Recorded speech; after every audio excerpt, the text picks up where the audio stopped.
Ayan po, nilagay ko po yung aking halaman dito. Ayan po, nilagay ko po ang aking fiddle leaf.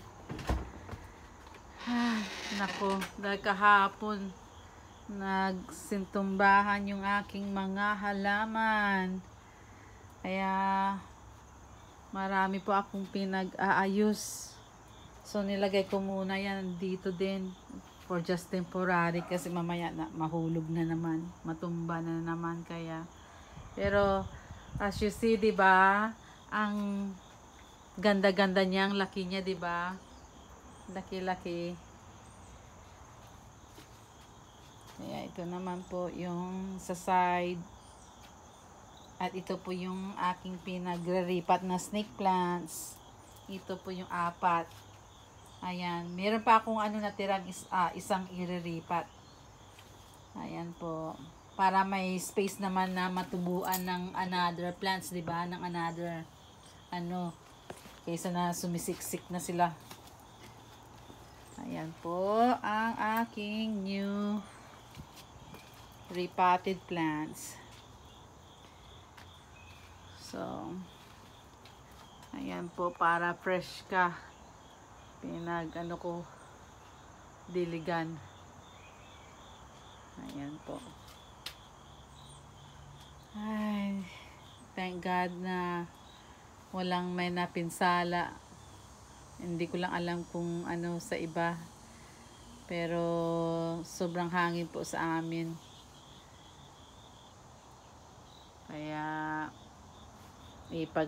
ko na naman to, pag-aayos ko na naman to. Pinaglalagay ko sila lahat eh.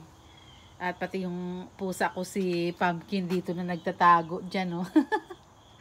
Siguro sa sobrang lakas na takot. Ayaw kasi pumasok eh. Ayun siya, ho. Ayun siya, ho. Ang hilig niya talaga. Mahilig talaga siya sa labas. Kaya yan po yung ko na takot ako kahapon para sa kanya. Kaya mabuti naman na tinawagan ko siya dahil pakainin ko. Mabuti naman nandyan siya sa na yan, nagtatago. At nilagay ko rin yung pagkain dyan. Nakita ko nga ubos eh. Kaya I'm glad naman na she's okay. Ayaw niya sa loob ng bahay eh. Pinasok ko na nga, ayaw niya talaga. Kaya bahala siya. O, 'di ba?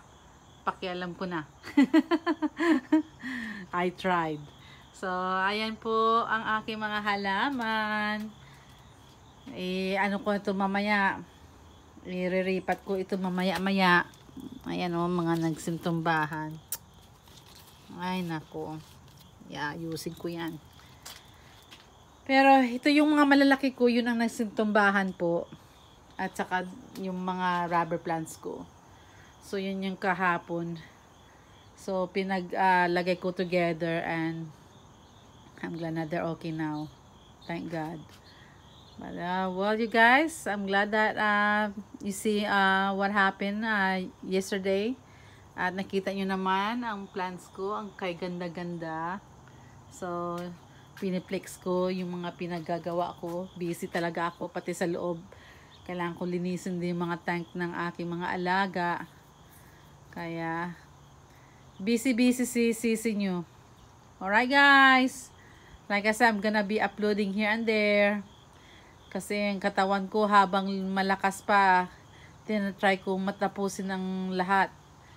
Tapos pag syempre kailangan na matulog, kailangan ko na ipahinga. Ang katawan ko nagsasabi na magpahinga na. Lalo pa yung baywang ko.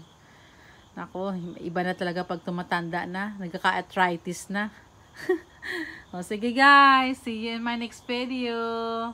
Thank you guys for all your support and for watching.